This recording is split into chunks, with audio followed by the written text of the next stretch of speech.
gitu kan.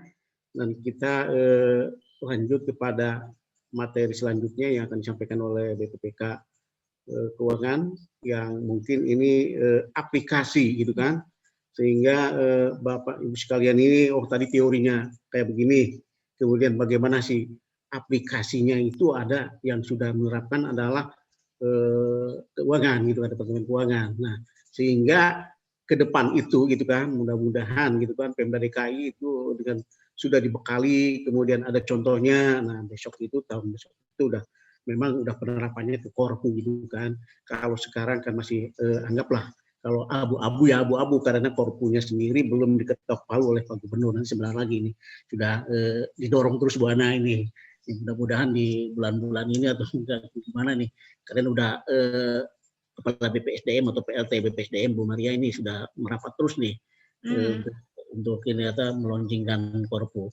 Jadi itu aja, mungkin terima kasih Bu Ana ini atas pembekalannya kepada para SKPD, mudah-mudahan ini sangat bermanfaat dan kita lanjutkan kepada cara istilahnya penerapan Korpu sebagai sampel adalah di Departemen Keuangan. Begitu, persilahkan mungkin telah hadir dari Departemen Keuangan, waktu dan tempat kami persilahkan. Ya. Pak Suyuti ya. Pak Suyuti ya, kami dapat informasi Pak Suyuti. Selamat. Jadi ini kita juga terima kasih nih Pak menyempatkan ini kebetulan lagi rakor ya Pak ya, Pak Suyuti ya, lagi persiapan untuk learning council meeting ini saya dengarnya. Jadi betul Bu.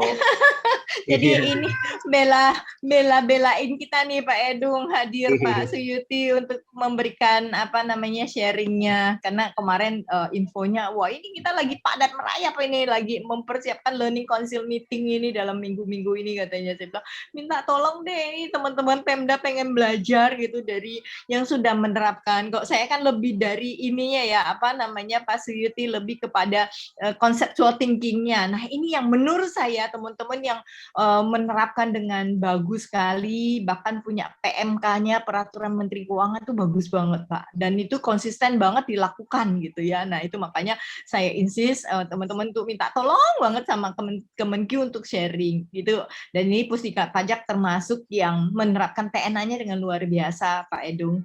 Baik, jadi kalau gitu kita dengarkan ini ya Pak Suyuti ya sharingnya ya. Jadi monggo Pak.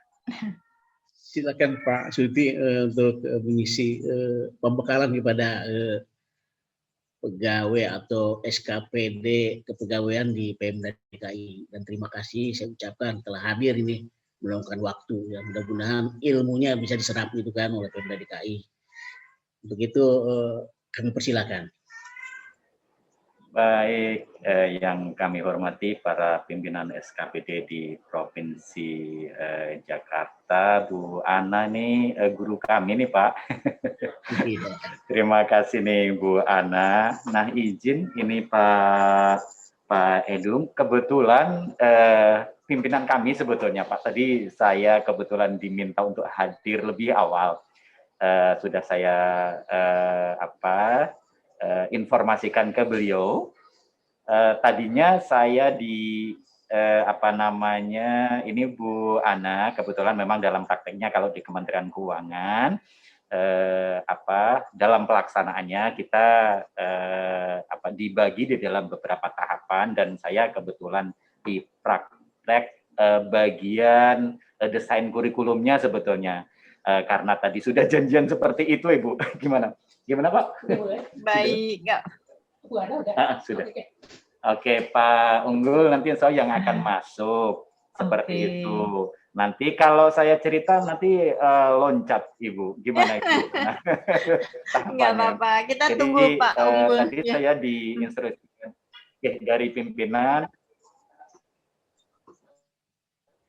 Siap. Mungkin sebentar lagi, tapi mungkin dalam hal informasi awal memang Bapak Ibu sambil nunggu Pak Unggul masuk, dengan adanya konsep baru ini yang pertama dari sisi kebutuhan, memang saat ini dengan model inilah gitulah ya sepertinya yang dirasa cocok bagi lembaga gitu ya.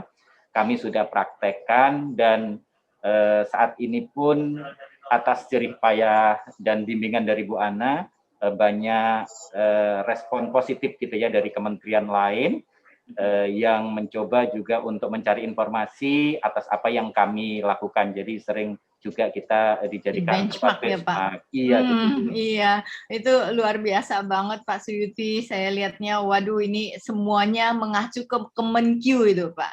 Jadi korpu kementerian pertama di Indonesia tuh Pak Edung. Iya. Ya. Ini luar biasa tahun 2015 ya Pak Suyuti ya ininya. Kick off-nya ya Bu, betul. Kick off-nya itu luar biasa, dan memang komitmennya Bu Menteri itu luar biasa sih terkait dengan Korpu ini ya Pak Suyuti ya. Beliau sendiri mimpin rapat learning council meeting dan konsisten banget beliau ininya. Sampai guyonannya nanti saya korpukan loh katanya gitu ya Pak ya.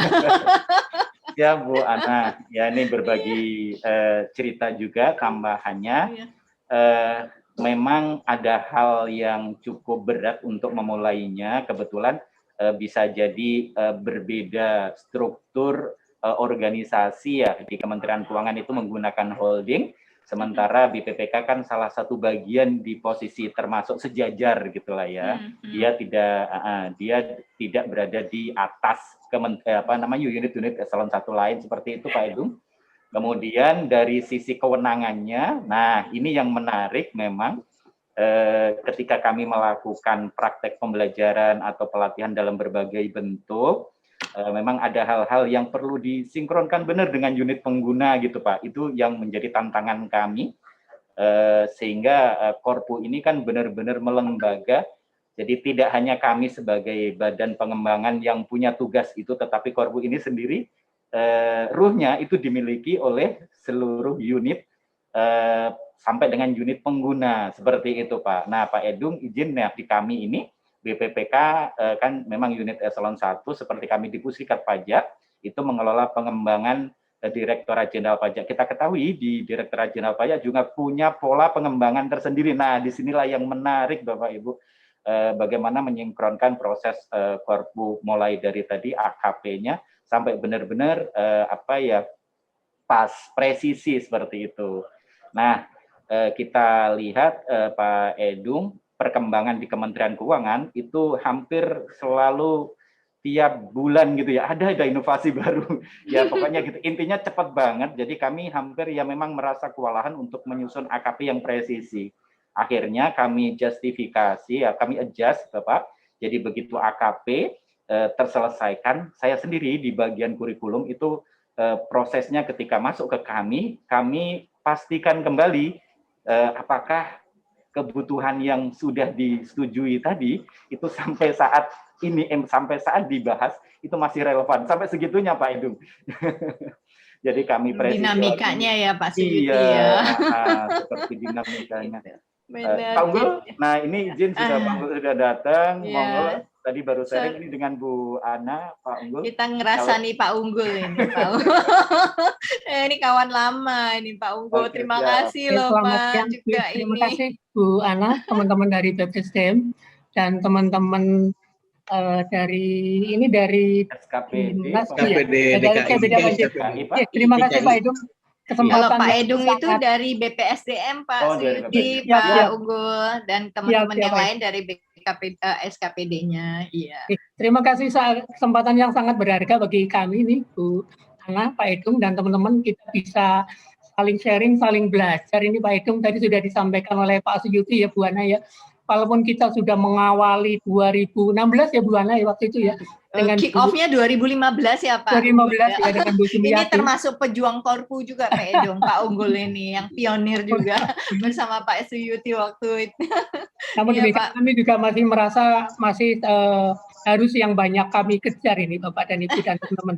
Makanya kalau kami diminta untuk sharing, kami sangat senang, sangat antusias, karena justru kami yang malah bisa belajar untuk ini Pak, melengkapi ya, membenahi apa yang mungkin harus kami kejar. Itu sih Bu Ana, Pak.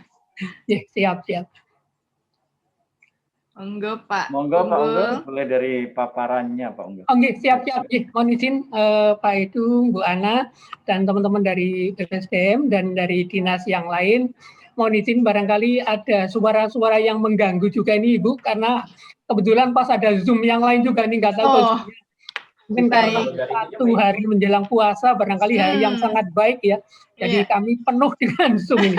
Mohon izin Iya. Bapak dan Ibu dan teman-teman yang kami hormati. Assalamualaikum warahmatullahi wabarakatuh. Selamat sore menjelang petang. Salam sejahtera bagi kita semua. Marilah kita panjatkan puji syukur kehadiratnya Bapak dan Ibu dan teman-teman. Kita bisa bertemu, berkumpul, dan insya Allah ya kita akan saling sharing, saling saring, saling diskusi terkait dengan implementasi corporate university di tempat kami di Kementerian Keuangan yang juga diinisiasi oleh Bu Hana waktu itu. Dan juga mungkin nanti kami akan masuk ke ranah yang lebih detail sesuai dengan surat yang kami terima terkait dengan TNA atau di dalam bahasa kami menyebutnya adalah AKP, analisis kebutuhan pembelajaran.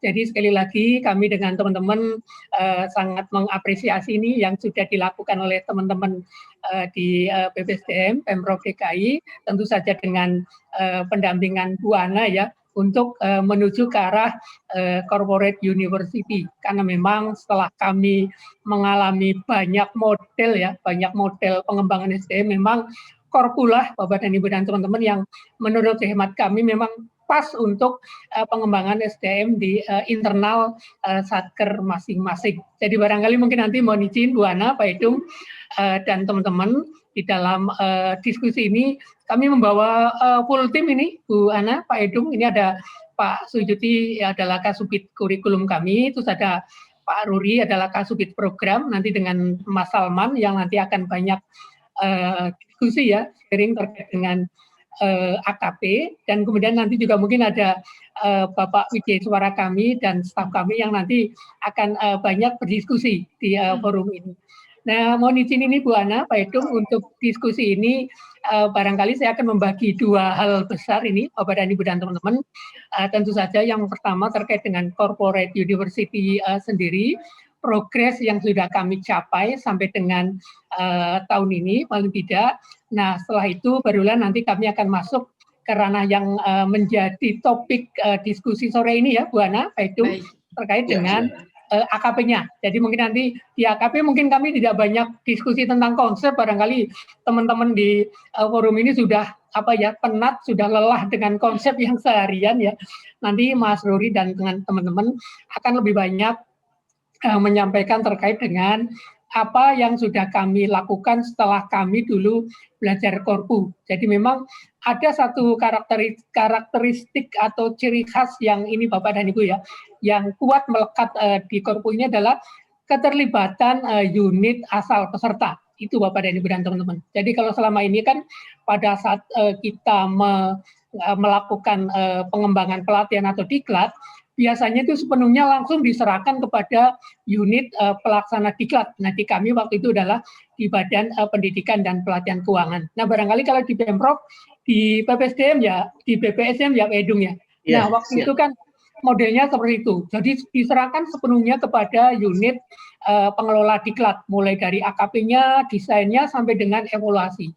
Nah, dengan adanya Korpu ini, Bapak dan Ibu dan teman-teman, mindset itu dirubah total, dirombak total. Karena waktu itu kami diajari juga oleh Bu Ana, sebetulnya pihak yang paling memahami terkait dengan kebutuhan kompetensi, kemudian range-nya, kemudian apa yang harus dituju, apa yang harus disasar, justru adalah unit tempat para peserta pelatihan berada. Jadi model itu yang kami rombak, Bapak dan Ibu dan teman-teman, sehingga mulai dari pengawalan AKP, kemudian mulai dari desain programnya, desain kurikulumnya, sampai dengan pelaksanaan pelatihannya, mulai dari narasumber, sampai dengan evaluasinya, melibatkan secara masif seluruh stakeholder. Dan tentu saja lembaga diklat, BPSDM dalam hal inilah yang akan menjadi pengelola bagaimana proses itu bisa bergulir, berjalan dengan lancar. Jadi itu sih Bapak dan Ibu dan teman-teman karakteristik khas yang melekat pada saat kami mulai membenahi kami terkait dengan corporate university. Nah, barangkali mohon izin Bu Ana, Pak Edung, dan teman-teman, mungkin untuk efektivitas diskusi, kami akan membagi menjadi dua hal besar tadi ya, mulai dari Korpu, kemudian nanti masuk ke AKP. Nanti mohon izin barangkali kurang lebih mungkin 30 menit ya Mas Yudi, Mas Nuri ya, kami barangkali akan memamerkan dalam tanda petik ya, walaupun masih sedikit kepada Bapak dan Ibu dan teman-teman. Nah, apabila ada hal-hal yang memang akan didiskusikan, monggo nanti akan bisa kita tindak lanjuti. Oh ya, di sini juga ada Mas Eko Satyono nih, Bu Ana, Pak Edung. Ini Mas Eko Satyono adalah beliau adalah pengawalnya LO, Learning Organisasi. Kayaknya Bu Ana di beberapa materi tadi ada learning organisasi. Jadi kalau ada learning organisasi nanti ke Pak Eko pakarnya nanti Bapak dan Ibu dan teman-teman yang bisa nanti mengawal ya, mendiskusikan. Oke, jadi barangkali itu Bu Ana yang mohon izin kami bisa langsung paparkan ya Bu Ana ya, Pak Edu. Untuk siap-siap Pak. Monggo izin Mas Salman, mungkin yang Korpu dulu Mas Salman. Ini ada kurang lebih 60-an halaman, barangkali kami akan loncat saja, akan kami skip saja Bapak dan Ibu dan teman-teman, karena kalau 60 halaman barangkali kami perlu waktu 3 hari nanti Bu Ana untuk memaparkan ini. 2 hari ya, iya betul. Iya Pak. Oke. Jadi mohon izin Bapak dan Ibu dan teman-teman, di dalam tayangan Korpu ini nanti saya dengan Pak Suyudi akan mencoba menyajikan secara efektif, secara cepat namun informatif. Kemudian nanti terkait dengan AKP nanti akan dibawakan oleh Mas Ruri dan Mas Salman. Oke, lanjut Mas.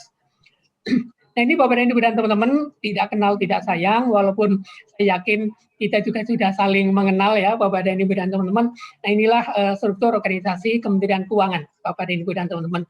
Jadi Menteri Keuangan dalam hal ini dan di dalam pelaksanaan tugasnya sehari-hari didukung oleh Pak Wakil Menteri Keuangan Pak Suhasil Nazaro, dan kemudian ini juga mungkin kurang lebih sama ya strukturnya dengan kementerian lain atau lembaga lain. Ada beberapa unit eselon 1 selaku unit pelaksana kebijakan teknis dan disupport oleh Inspektorat Jenderal dan Sekretariat Jenderal. Nah di dalam mendukung kebijakan ini, Bu Menteri Keuangan pun didukung oleh 8 staf ahli Kementerian Keuangan. Nah, Bapak dan Ibu dan teman-teman, kami Badan Pendidikan dan Pelatihan Keuangan adalah salah satu unit eselon 1 di Kementerian Keuangan yang diberi amanah atau tugas untuk mengelola pengembangan kompetensi SDM Kementerian Keuangan, khususnya terkait dengan keuangan negara. Nah, di dalam pelaksanaannya pun, Bapak dan Ibu dan teman-teman, banyak juga beberapa unit eselon kementerian lain yang juga mempercayakan pengembangan SDM terkait dengan keuangan negara di unit kami.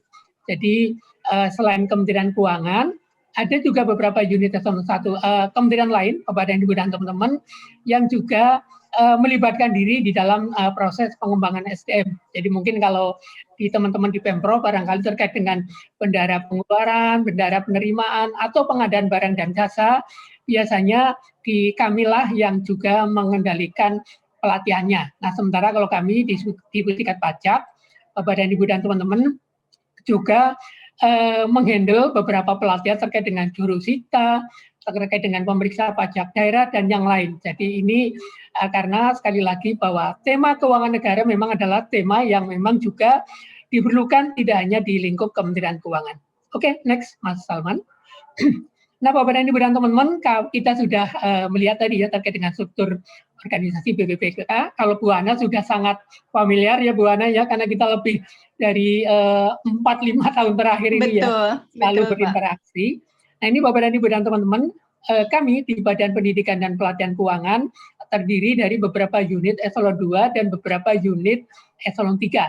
Jadi ada Pusiklat Pengembangan SDM, ada Pusiklat Anggaran Pembendaraan, ada Pusiklat Pajak, Pusiklat Bea dan Cukai, Pusiklat Kekayaan Negara dan Perimbangan Keuangan, Keuangan Umum, dan Politeknik Keuangan Negara STAN. Nah, barangkali masyarakat umum atau publik lebih mengenal STAN dibanding BPPK ya, Bapak dan Ibu dan teman-teman. Tapi STAN ini secara organisasi berada di bawah Badan Pendidikan dan Pelatihan Keuangan. Jadi kalau yang lain adalah kepala pusat, untuk yang STAN, titulatur dari pimpinannya disebut dengan direktur, Bapak dan Ibu dan teman-teman. Nah, sebagaimana organisasi yang lain, ada juga sekretaris badan yang tugasnya adalah mengordinasikan terkait dengan tugas-tugas yang dilakukan oleh masing-masing pusdiklat. Nah, selain itu, Bapak dan Ibu dan teman-teman, di dalam pelaksanaan pelatihan, kami tidak hanya dilaksanakan di Jakarta saja, tapi juga dilaksanakan di beberapa unit eselon 3 di daerah. Jadi kami, Bapak dan Ibu dan teman-teman, memiliki 11 balai diklat keuangan di daerah dan 1 balai diklat kepemimpinan. Nah, kalau saya pribadi, Bapak dan Ibu dan teman-teman, saya pernah berada di Denpasar, di Malang, dan di Magelang, Bapak dan Ibu dan teman-teman. Jadi memang ini sekali lagi ini adalah unit eselon 3 yang menjadi wakil BPPK Pusat untuk melaksanakan pelatihan di daerah. Oke, next, Mas Salman. Nah, Bapak dan Ibu dan teman-teman, ini adalah salah satu hal yang dulu menjadi alasan kuat kenapa kami merubah mindset kami menjadi corporate university. Ini tentu saja juga dulu kita diskusinya sangat intens dengan Bu Ana.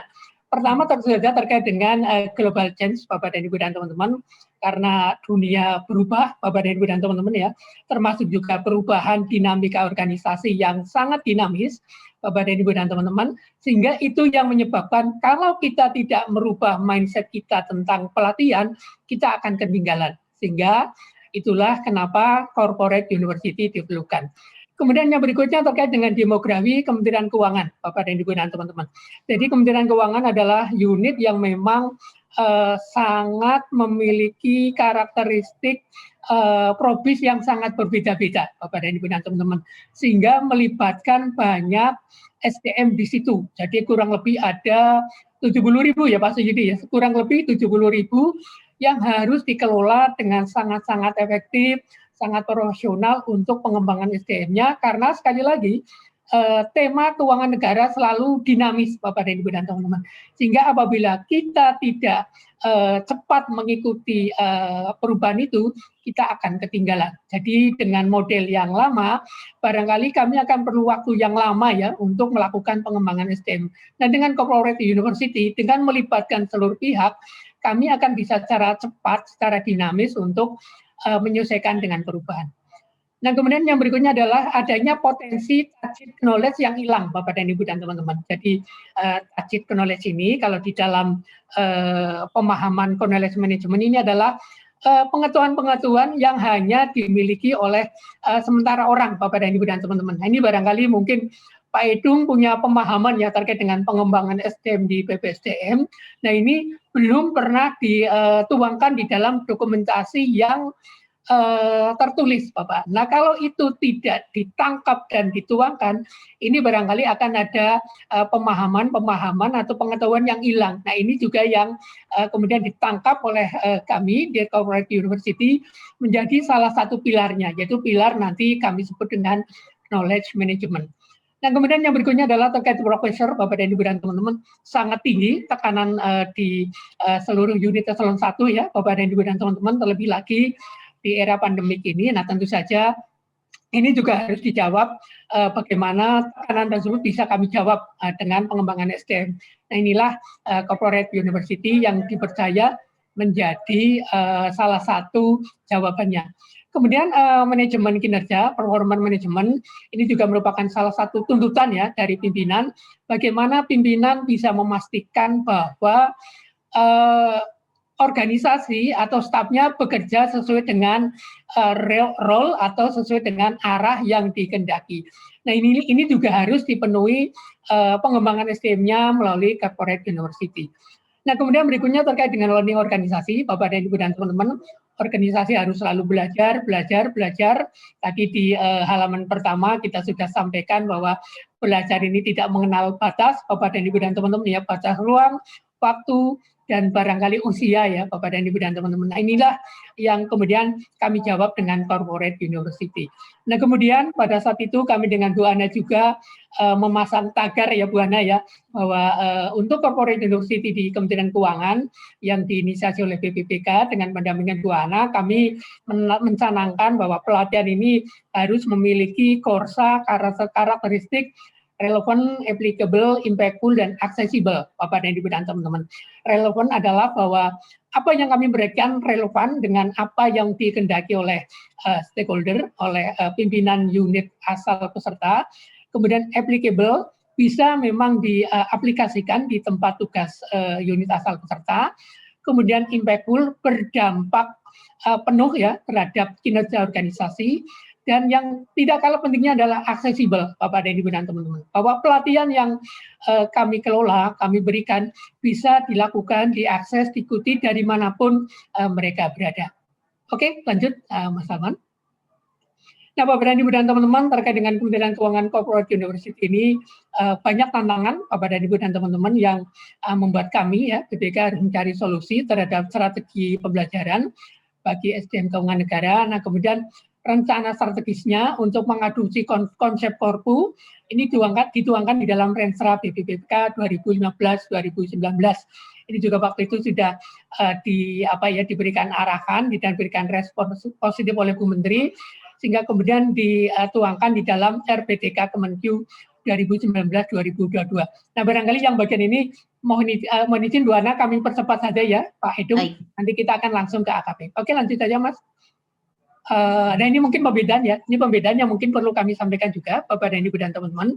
Pada saat kami melakukan diskusi dengan Bu Ana, kami mencoba secara fair, secara detail, secara jujur ya, untuk melihat apa sih yang sudah kami lakukan sebelumnya. Nah kemudian apa sih yang harus kita lakukan ke depan. Nah ini beberapa hal yang waktu itu sudah kami rangkum Bapak dan Ibu dan teman-teman. Terdahulu kami melakukan sentralisasi diklat. Jadi BPPK wajib ya memenuhi seluruh kebutuhan pembelajaran. Kemudian dampaknya waktu itu fokus kepada kuantitas ya dibanding kualitas. Jadi pokoknya ada pelatihan kami lakukan selesai hanya sampai di situ.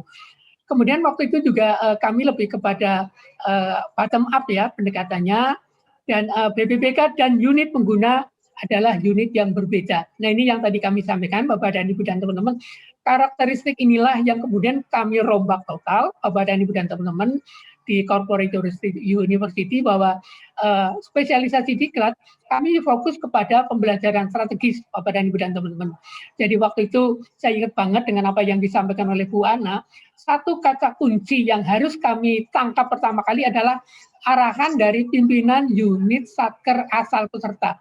Itulah yang jujur menjadi bahan utama pada saat kami melakukan mapping pelatihan. Nah barangkali mungkin kalau di Pemprov barangkali nanti kita bisa melihat arahan Pak Gubernur, katakanlah misalnya Pak Gubernur menginginkan barangkali ya laporan laporan temuan BPK misalnya ya atau BPKP misalnya kualitas A. Nah berarti kita bisa langsung nanti pelatihannya mengacu ke situ. Nah mungkin juga nanti kita bisa menyimak, mendengarkan Renstra atau arahan dari Pak Gubernur untuk jangka waktu ke depan. Nah itulah yang menjadi kunci pertama kita melakukan pelatihan.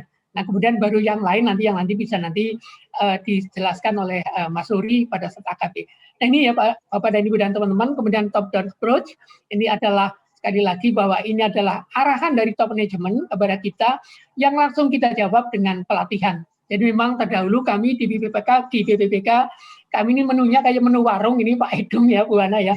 Kami tawarkan, ini kami punya pelatihan loh, monggo untuk dipilih. Jadi ada gado-gado, ada soto. Barangkali unit eselon 1 tidak terlalu memerlukan, tapi karena itulah yang ditawarkan, akhirnya itu yang mereka ambil. Dan ini memang di dalam perjalanannya memang ada beberapa hal yang mungkin tidak pas dengan kebutuhan real. Nah, ini yang kemudian kami rombak.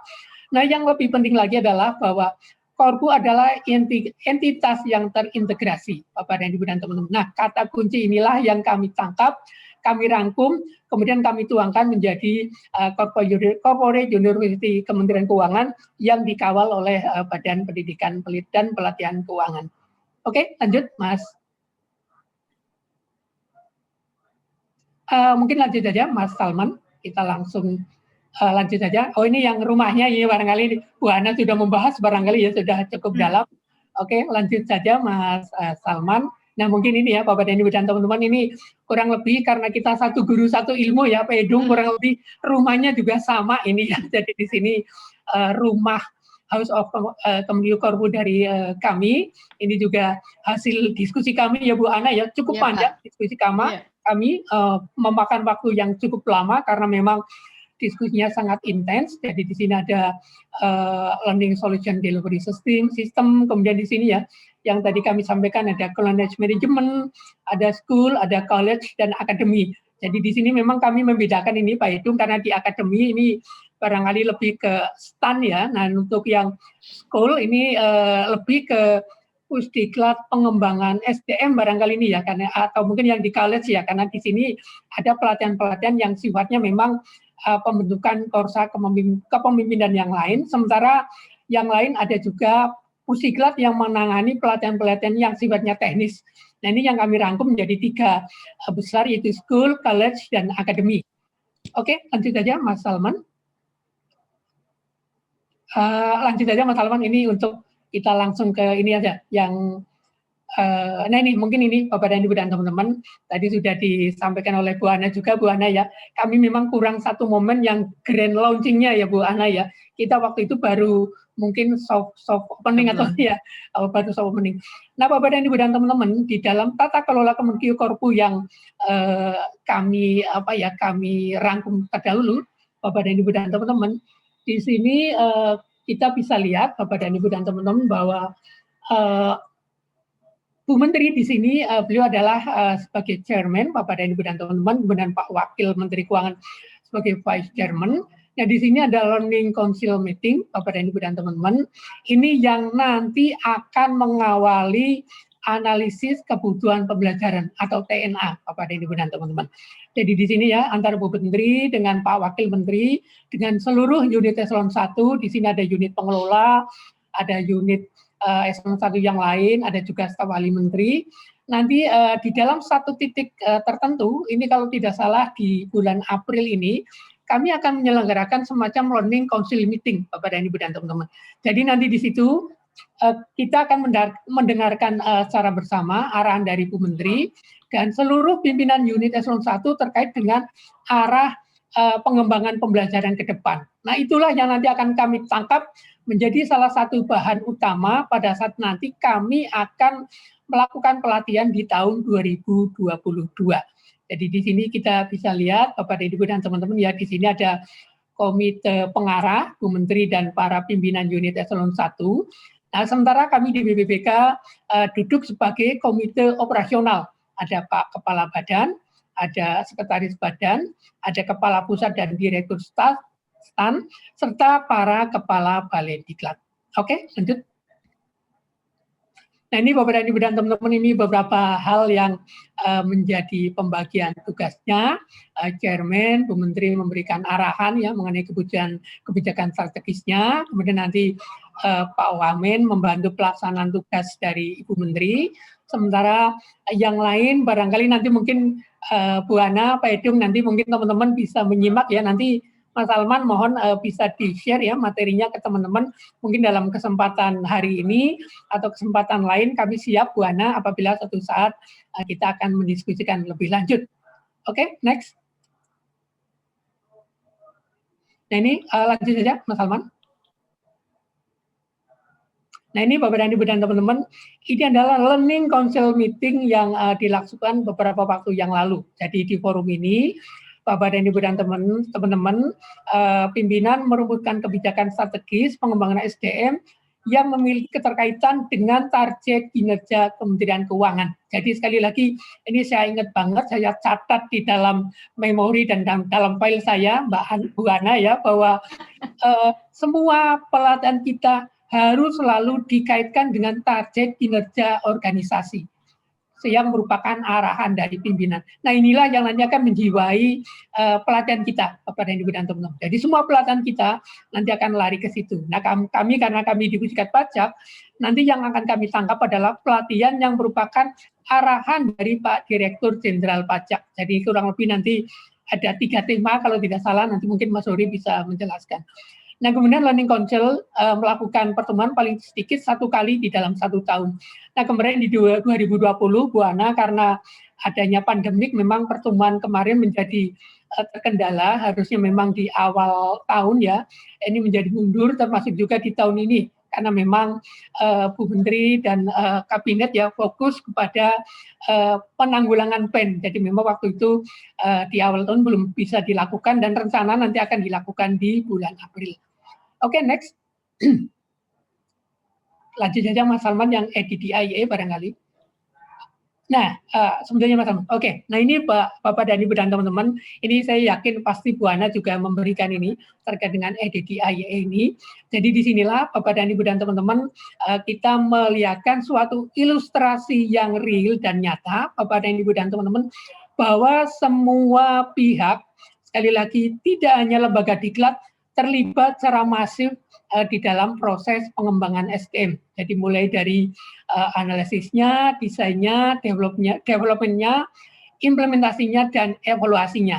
Nah, di sini bisa kita lihat, Bapak dan Ibu dan teman-teman, di dalam tahapan analisis, pada saat kita berdiskusi pertama kali dengan para stakeholder ya, atasan para calon peserta, kita bersama-sama untuk berkomitmen di dalam AKP. Nah, kemudian di sini ya, Learning Council Meeting ini adalah tadi ya, melibatkan para pimpinan, kemudian keterlibatan di dalam menyusun AKP, Bapak dan Ibu dan teman-teman. Jadi di sini Pak Edung dan teman-teman di BPSDM dan Pemprov, jadi nanti semua pihak, para pimpinan unit pengirim peserta juga sudah harus terlibat secara masif untuk memastikan apa sih kebutuhannya.